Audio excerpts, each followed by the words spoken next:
பரிசுத்த நாமத்திற்கு மகிமை உண்டாவதாக. இந்த அருமையான தருணத்துல கிறிஸ்து நாமத்தினாலே உங்களை சந்திப்பது மிகுந்த மகிழ்ச்சி அடைகிற ஒரு காரியத்தை குறித்து தியானிக்க போகிறோம். சங்கீதம் 55 6வது வசனம் வாசிக்கிறாங்க. அப்பொழுது நான்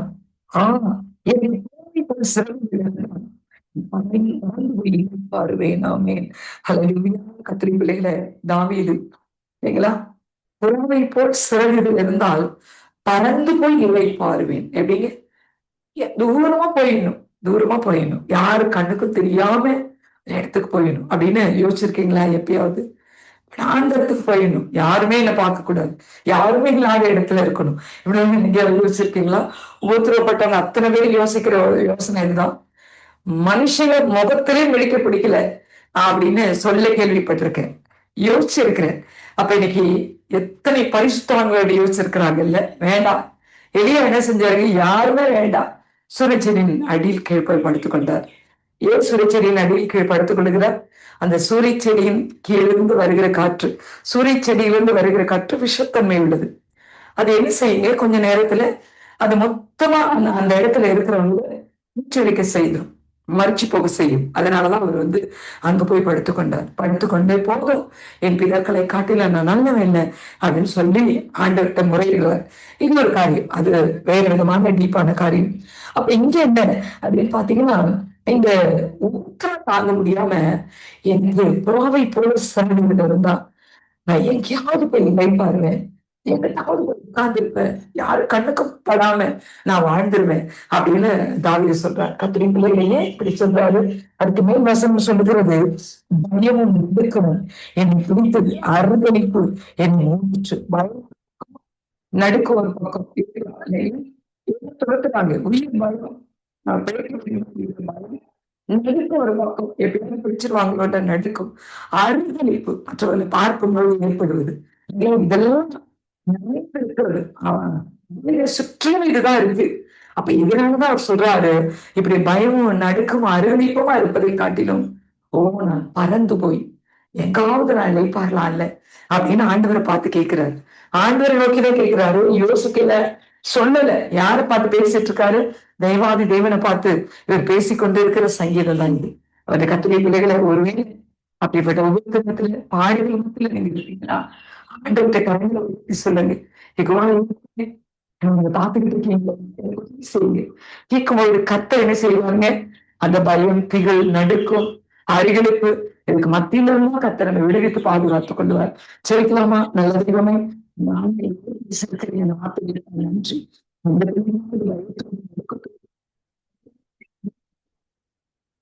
இருக்கும். ஆனால் சத்தியத்தை நீங்க பாதுகாத்து ஆசீர்வதிங்க. கிறிஸ்து இயேசுவின் நாமத்தில் பிதாவே, ஆமென். God bless you all. பிரியமானவர்களே, இந்த நாளுக்கென்று தேவன் நமக்கு எழுதியிருக்கிற ஜீவ வார்த்தை ஏசாயாவின் புஸ்தகம் 26வது அதிகாரம் 3வது வசனம். கொண்ட மனதை உடையவன் நம்பி இருக்கிறபடியால் நீர் அவனை பூரண சமாதானத்துடன் காத்துக்கொள்வேன். எனக்கு அருமையான சகோதர சகோதரிகளே, இன்றைய நாள் உங்களுக்கு பூரண சமாதானத்தை அருளி செய்கிற நாளாய் கர்த்தர் ஆசீர்வதிக்கின்றார். இன்றைக்கும் உங்களோட வாழ்க்கையில் புயல் போன்ற போராட்டங்கள், கரை புரண்டு ஓடுகின்ற வெள்ளத்தை போன்ற எதிர்ப்புகள், சூறை காற்றை போன்று எப்பக்கம் திரும்பி அடித்து வீசுகின்ற துன்பங்கள் போன்றவற்றில் கடந்து போய்கொண்டும் அவைகளிலிருந்து எப்படி கரை சேர்வது என்று அறியாது திகைத்திருப்பீர்களானால், இன்றைக்கு கர்த்தர் அவற்றிலிருந்து உங்களை காப்பாற்றி பூரண சமாதானத்தை கொடுத்து ஆசீர்வதிக்கின்றார். வார்த்தையை விசுவாசிப்பீர்களானால் சமாதானத்தை காண்பீர்கள். இன்றைக்கும் நாம் வேதத்திலிருந்து கர்த்தரை உறுதியாக பெற்றுக்கொண்ட பூரண சமாதானத்தை குறித்து தியானிப்போம். முதலாவதாக பார்க்கலாம், சாமுவேலின் புஸ்தகம் 1-2 புஸ்தகத்தை நாம் வாசிக்கையில் அங்கே தாவீதை குறித்து பார்க்கின்றோம். தாவீது தன் ராஜ்ய பாரத்தில் அநேகரால் துன்பப்படுத்தப்பட்டவன். ஒரு பக்கம் பகைவர்களின் முற்றுகை, மற்றொரு பக்கம் சவுலினால் செய்யாத குற்றத்திற்காக சோதனைகள், வேறொரு பக்கம் தன் சொந்த மகன் அப்சலோமால் பொறாமையின் நிமித்தம் பகை. அதற்கும் மேலாக தனக்கு உண்மையான வேலை செய்து கொண்டிருந்த நல்ல ஆலோசனைகளை கொடுத்து கொண்டிருந்த அகித்தோப்பேல் மூலமாய் வஞ்சிக்கப்படுதல், தன்னுடன் இருந்தவர்களினால் சோதனைக்கு ஆளாக்கப்பட்டு காடுகளிலும் மேடுகளிலும் கெபிகளிலும் குகைகளிலும் அலைந்து திரிந்தான். ஆனால் ஒன்றும் தாவீது பின்வாங்கி போகாமல், சோர்ந்து போகாமல், தன்னை எப்போதும் திடப்படுத்திக் கொள்ளும்படிக்கு கர்த்தரை உறுதியாக பற்றி கொண்டான். அதனால் தாவீது வர வர விருத்தி அடைந்தான். ராஜ்யபாரத்தில் நீண்ட நாள் ஆட்சி செய்தான். அப்பொழுது தாவீது இப்படியாக சொல்லுகிறார்: அவர் என் மேல் பிரியமாக இருந்தபடியால் விசாலமான இடத்திலே என்னை கொண்டு வந்து என்னை தப்புவித்தார். என்னை உயர்ந்த ஸ்தலத்திலே நிறுத்தினார். அவரே என் விளக்காய் இருக்கிறார் என்று கர்த்தரை மகிமைப்படுத்துவதை வாசித்தருகின்றோம். எனக்கருமையானவர்களே, இன்றைக்கு உங்களுடைய வாழ்க்கையிலும் சார்ந்தவர்களாலும் உங்களுக்கு தூரமான நீங்கள் நம்பினவர்களும் அல்லது உங்களின் சொந்த உறவுகளினாலும் நீங்களும் இப்படிப்பட்ட துன்பங்கள் மன உளைச்சலுக்கு ஆளாகி இன்றைக்கு விடாய்த்து போய் காணப்படுகிறீர்களா? உங்களை தாயின் கற்பத்திலே நோக்கினவரை உறுதியாக பற்றி கொள்ளுங்கள். அவரின் சமூகத்தையே வாஞ்சித்து தேடுங்கள். அப்பொழுது கர்த்தர் உங்களுக்கு எதிரான பகையை முறித்து யுத்தம் செய்து எல்லா இக்கட்டுகளிலும் உங்களை விடுவித்து பூரண சமாதானத்தை தந்து ஆசிர்வதிப்பார்.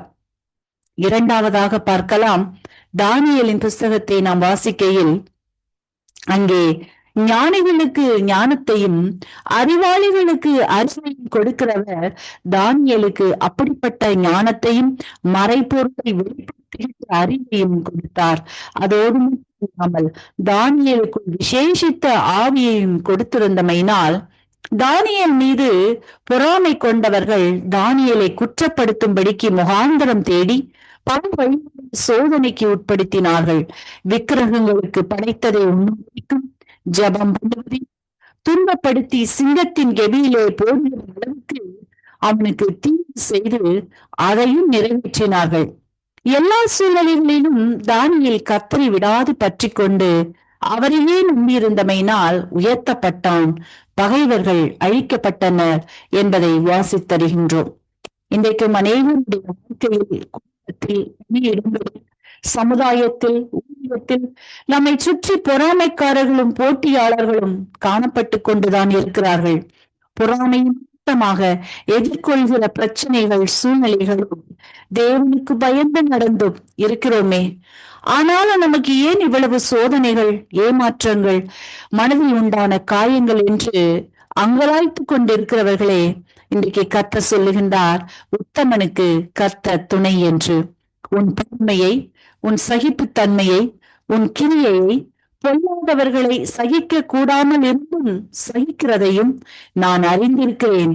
உன் செய்கைக்கு தக்க பலன் உண்டு என்கிறார். கர்த்தரை உறுதியாய் பற்றி கொண்டு அவரையே நம்பி இருக்கிற உங்களை இன்றைக்கு உயர்த்தி மேன்மையை தந்து ஆசிர்வதிக்கின்றார். இதை கேட்டுக்கொண்டிருக்கிற இனக்கருமையானவர்களே, உங்களின் வாழ்க்கையில் இப்படிப்பட்ட சோதனைகளின் மத்தியில் கடந்து போய் கொண்டிருக்கிறீர்களானால் இன்றைக்கு உங்கள் விசுவாசத்தை தளர விடாதீர்கள். விசுவாசத்தை துவக்குகிறவரும் முடிக்கிறவரும் ஆகிய கர்த்தர் உங்களுக்கு துணை நிற்கிறார். எல்லா சூழ்நிலையிலும் கர்த்தரையே நம்பி பற்றி கொண்டு இருக்கிற உங்களை இன்றைக்கு கர்த்தர் பூரண சமாதானத்துடன் காத்து உங்களை எல்லாவற்றின் மேலும் அதிகாரியாக்கி ஆசிர்வதிப்பார். வார்த்தையை விசுவாசியுங்கள், சமாதானத்தை பெற்றுக் கொள்வீர்கள். இன்றைக்கு இந்த வார்த்தைகளை கேட்டுக்கொண்டிருக்கிறீர்கள். உங்களுக்காக கல்வாரி சிலுவையை மறித்து உயிர்த்தெழுந்த இயேசுவை அறிந்ததும் விசுவாசியாமலும் இருப்பீர்களானால் இன்றைக்கு உங்களை கொடுங்கள், விசுவாசியுங்கள். இயேசு உங்களின் சூழ்நிலைகளையும் மாற்றி விடுவித்து வாழ வைப்பார், ஆசீர்வதிப்பார். இந்த வார்த்தைகள் மூலமாக கர்த்தர் இன்று உங்களை ஆசீர்வதிப்பாராக. ஆமென். கிறிஸ்துவுக்குள் பிரியமான சங்கமம் தமிழ் கிறிஸ்தவ வானொலி நேயர்களுக்கு அன்பின் வாழ்த்துக்கள். இன்றைய மன்னா.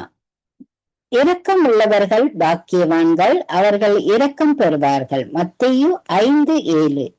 பிரியமானவர்களே, இந்த 2 நாட்கள் நாம் மன்னிக்க வேண்டிய நாட்கள். தாவீது தனது வாலிப பிராயத்தில் சவுல் ராஜா தன்னை அழிக்க விரும்புகிறான் என்று அறிந்தபோது சவுலின் அரச சபையையும் விட்டு தப்பி ஓடினான். கற்பனை செய்தும் பார்க்க முடியாத அளவிற்கு யூதேயாவின் மலைப்பகுதியில் தாவீது ஓர் அகதியைப் போல கஷ்டங்களை சகித்தான். அவனோடு இருந்தவர்கள் யாவரும் அரசனை கொல்ல வேண்டும் என்று விரும்பி அவனை அதற்கு தூண்டினார்கள். ஆனால் தேவனால் அபிஷேகம் செய்யப்பட்ட சவுலுக்கு பின்னர் ராஜாவாக தேர்ந்தெடுக்கப்பட்டிருந்த தாவீது அதை செய்ய விரும்பவில்லை. கில்போவா மலையின் போர்க்களத்தில் சவுல் மரணம் அடைந்தான் என்று தாவீது கேள்விப்பட்டான். இதை குறித்து மகிழ்ந்து கொண்டாட வேண்டிய அவன் ஆழ்ந்த வருத்தத்துடன் அழுதான். தன் மனதில் இருந்த வெறுப்பையும் சவுலின் பேரில் இருந்த கசப்பையும் மறந்தான். சாதாரணமானவர்களுக்கு மன்னிப்பது எளிதல்ல. கிறிஸ்தவர்களுக்கு கூட சில வேளை மன்னிப்பது மிகவும் கடினமாக இருக்கும். இது கிறிஸ்தவர்களின் சுபாவமாக இருக்கக்கூடாது. இயேசுவை நோக்கி பார்ப்போம். அவர் சிலுவையில் இருந்து தன்னை சிலுவையில் அறைந்தவர்களையே மன்னித்தார். இந்த நாட்களில் கிறிஸ்துவின் சிலுவை பாடுகளை நினைவு கூறுகிறோம். பிறருக்கு இரக்கம் காட்டுங்கள், நீங்களும் இரக்கம் பெறுவீர்கள். கிறிஸ்துவை போல மன்னிக்கிறவர்கள் மன்னிக்கப்படுகிறார்கள். ஆமேன். கர்த்தர் தாமே இந்த வார்த்தைகளை கொண்டு ஒவ்வொருவரையும் நிறைவாக ஆசீர்வதிப்பாராக. ஆமேன். God bless you. கர்த்தருக்குள் அருமையான அன்பு உள்ளங்களை இந்த நாளிலும் நான் வாழ்த்துவதில் நான் மிக்க மகிழ்ச்சி அடைகிறேன். இந்த நாளிலும் 28ஆம் தேதி மார்ச் மாதம் 26ஆம் ஆண்டு சனிக்கிழமை இந்த காலை வேளையிலும் தேவன் நமக்கு கொடுக்கிற ஒரு அருமையான ஒரு வாக்குத்தத்தம் 2 தீமோத்தேயுவின் புஸ்தகம் 1வது அதிகாரம் 7வது வசனம் இப்படியாக சொல்லுகிறது: தேவன் நமக்கு பயமுள்ள ஆவியை கொடாமல் பலமும் அன்பும் தெளிந்த புத்தியும் உள்ள ஆவியை கொடுத்திருக்கிறார் என்று சொல்லி இந்த நாட்களிலே கர்த்தருடைய வார்த்தை இந்த நாட்களிலே நமக்கு சொல்லுகிறதை பார்க்கிறோம். அன்பு பிள்ளைகளே, நம்முடைய கர்த்தராகிய ஆண்டவர் இந்த நாட்களிலே நமக்கு கொடுத்திருக்கிற பரிசுத்த ஆவியானவருடைய வல்லமையை நாங்கள் பார்ப்போமா இருந்தால், அந்த ஆவியானவருடைய தன்மை எப்படி என்றால், பலம் இருக்கிறது, அன்பு இருக்கிறது, தெளிந்த புத்தி இருக்கிறது என்பதைத்தான் இன்றைக்கு நாங்கள் பார்க்கிறோம். 3 காரியங்களை திருத்துவ தேவனாய கர்த்தர் இந்த நாட்களிலே ஆவியானவர் மூலமாய் நமக்கு சொல்லுகிறார். அருமையான அன்பு பிள்ளைகளே, பலத்தை கொடுக்கிறவர் இந்த நாட்களிலே பிதாவாகிய தேவனாகவும், அன்பை கொடுக்கிறவர் இந்த நாட்களிலே பார்க்கிற வேளையிலேயே என் ஆண்டவராகிய இயேசு கிறிஸ்துவாகவும், 3வது தெளிந்த புத்தியை கொடுக்கிறவர் பரிசுத்த ஆவியானவருமாய் இந்த நாட்களிலே திரித்து இந்த நாட்களில் இந்த வார்த்தைகளை நாங்கள் பார்க்கக்கூடியதாக இருக்கிறது. அருமை பிள்ளைகளே, இந்த நாளிலும் இந்த வார்த்தைகளை நாங்கள் சற்று இந்த நாட்களிலே ஆராய்ந்து பார்ப்போமா இருந்தால், நம்முடைய பரமபிதாவாகிய கர்த்தர், இந்த வானத்தையும் பூமியும் உண்டாக்கின கர்த்தர் இந்த நாட்களிலே தாங்கள் அதாவது எப்படியாக திருத்துவ தேவனாக இந்த நாட்களில் இருக்கிறார்களோ அப்படியே இந்த நாட்களிலே அதே திருத்துவத்தை தான் நமக்கும் இந்த நாட்களிலே அளித்திருக்கிறார் என்பதைத்தான் இந்த வார்த்தை ஊடாக இன்றைக்கு நாங்கள் காணக்கூடியதாக இருக்கிறது. அருமை பிள்ளைகளே, பரிசுத்த ஆவியினுடைய வல்லமையை நீங்கள் எடுத்து பார்ப்பிலான பழைய ஏற்பாட்டிலே சிம்சோன் மேல் பரிசுத்த ஆவியானவர் இந்த நாட்களிலே இறங்கின வேளையிலே பலன் கொண்டு பெலிசியரை இந்த நாட்களை எதிர்த்து நிற்கக்கூடியதாக இருந்தது. தாவீதின் மேல் கர்த்தருடைய ஆவியானவர் இருந்த வேளையிலே அங்கே கோலியாத்தை ஒரே அடியிலே வீழ்த்துவதற்காக அந்த நாட்களிலே தேவன் அங்கே கிருபை செய்தார் என்று சொல்லி பார்க்கிறோம். 2வதாக அன்பு என்பதை குறித்து இந்த நாட்களை பார்க்கிற வேளையிலே தேவனாகிய கர்த்தராகிய இயேசு கிறிஸ்து அன்பின் நிமித்தம் அங்கே கல்வாரியிலே தன்னை இந்த நாட்களிலே அர்ப்பணித்தார். இந்த பூமியிலே இருக்கிற ஜனங்கள் மீது கொண்ட அந்த அன்பின் நிமித்தம் தன்னுடைய இரத்தத்தை இந்த நாட்களிலே சிந்தி இன்றைய நாட்களிலே என்னையும் உங்களையும் இந்த நாட்களிலே பாவியா இருக்கிற இந்த பூமியில் இருக்கிற ஒவ்வொரு மக்களையும் இந்த நாட்களிலே அன்பின் நிமித்தம் மீட்டு கொண்டார் என்று சொல்லி இந்த நாட்களிலே நாங்கள் பார்க்கக்கூடியதாக இருக்கிறது. 3வதாக இந்த தெளிந்த புத்தி என்று பார்க்கிற வேளையிலேயே எந்த இடத்திலே எதை ஆவியானவர் பேச வேண்டுமோ, எப்படியாக இந்த நாட்களில் நாங்கள் பேசிக்கொள்ள வேண்டுமோ என்பதை இந்த நாட்களில் ஆவியானவர் இந்த நாட்களிலே நமக்கு கற்றுத்தருகிறார் என்பதைத்தான் இந்த காரியத்திலே இந்த நாட்களில் நாங்கள் பார்க்கக்கூடியதாக இருக்கிறது. அருமை பிள்ளைகளே, திருத்துவ தேவனாகிய கர்த்தர் திருத்துவமாய் இந்த நாட்களிலே சாதாரணமான இந்த மண்ணான மனுஷனுக்குள்ளே இன்றைக்கு கிரியைகளை இந்த நாட்களிலே நடத்தி கொண்டு வருகிறார் என்பதைத்தான் இன்றைக்கு நாங்கள் பார்க்கிறோம். அப்படியானால் அந்த திருத்துவ தேவனாகிய கர்த்தரை சொந்த இரட்சகராக ஏற்றுக்கொண்ட நானும் நீங்களும் எவ்வளவு பாக்கியவான்கள், பாக்கியவதிகள் என்பதைத்தான் இன்றைக்கு நாங்கள் இந்த வார்த்தை ஊடாக அறிந்து கொள்ளக்கூடியதாக இருக்கிறது. அருமை பிள்ளைகளே, அப்படியானால் கர்த்தராகிய இயேசு கிறிஸ்துவை நாங்கள் சொந்த இரட்சகராக ஏற்றுக்கொள்ளுகிற வேளையிலே இங்கே அவருடைய பிதாவினுடைய திருத்துவம் இந்த நாட்களிலே நமக்குள்ளே வெளிப்படுகிறதை நாங்கள் உணரக்கூடியதாகவும் அறிந்து கொள்ளக்கூடியதாகவும் இந்த நாட்களில் இருக்கிறது. இந்த பூமியிலே வாழுகிற நாட்களிலே திருத்துவ தேவருடைய திருத்துவ கிரியைகளை நாங்கள் அறிந்து கொள்வோமா இருந்தால் இந்த பூமியிலே வரப்போற ஒவ்வொரு காரியங்களையும் ஆண்டவர் நமக்கு வெளிப்படுத்தி நம்மை பாதுகாத்து தப்புவித்துக் கொள்ளும்படியாக நடத்த அவர் வல்லவராய் இருக்கிறார் என்று சொல்லி இன்றைக்கு நாங்கள் பார்க்கிறோம். அதனாலே இந்த வாக்குத்தத்தங்களை கேட்கிற ஒவ்வொரு பிள்ளைகளுக்குள்ளே தேவனுடைய திருத்துவம் இந்த நாட்களிலே விளங்கும்படியாக இந்த வேளையிலே ஜெபிக்கிறேன். கர்த்தாவே, இந்த வார்த்தைகளை கேட்கிற ஒவ்வொரு பிள்ளைகளையும் ஆசீர்வதியும், அவருடைய குடும்பங்களை ஆசீர்வதியும், அவர் கையிட்டு சேர காரியங்களை ஆசீர்வதியும். அப்பா, இந்த நாளிலும் உம்முடைய திருத்துவ அவர்களுக்குள்ளே விளங்கட்டும் ஐயா. திருத்துவத்தின் மூலமாய் அவர்கள் இந்த நாட்களிலே உம்மை அறிந்து கொள்ளுகிற அறிவுக்குள்ளே இந்த நாட்களே வரப்போகிற காரியங்களை ஆண்டவரே இந்த நாட்களை அறிந்து கொள்ளும்படியாக தெளிந்த புத்தியையும் தெளிந்த ஞானத்தையும் அவர்களுக்கு கொடுக்கும்படியாக உம்முடைய கருத்துக்களை இந்த நாட்களை ஒப்புக் கொடுக்கிறேன். ராஜா, இந்த நாட்களை பொறுப்பேற்றுக் கொள்ளும், ஆசீர்வதியும். என்றென்றும் ஜீவிக்கிற ஜீவனுள்ள தேவனாய கர்த்தருடைய நாமத்திலே இந்த நாட்களிலே ஆசீர்வதித்து வாழ்த்துகிறேன். இந்த வாக்குத்தத்தங்கள் கேட்கிற ஒவ்வொரு பிள்ளைகளும், வாக்குத்தத்தங்கள் வருகிற ஒவ்வொரு வீடுகளிலும் தேவனுடைய பிரசன்னம், தேவனுடைய மகிமை இந்த நாட்களை விளங்கும்படியாக உம்முடைய கருத்துக்களை இந்த நாட்களை ஒப்புக் கொடுக்கிறேன். ராஜா, தேவரே, இந்த நாட்களிலே வாக்குத்தத்தங்கள் மூலமா இந்த நாட்களை ஜனங்களை விடுவியும். இந்த 2 நாட்களிலே அவர்களை நீர் ஆசீர்வதியும். இயேசுவின் நாமத்திலே ஆமேன், ஆமேன்.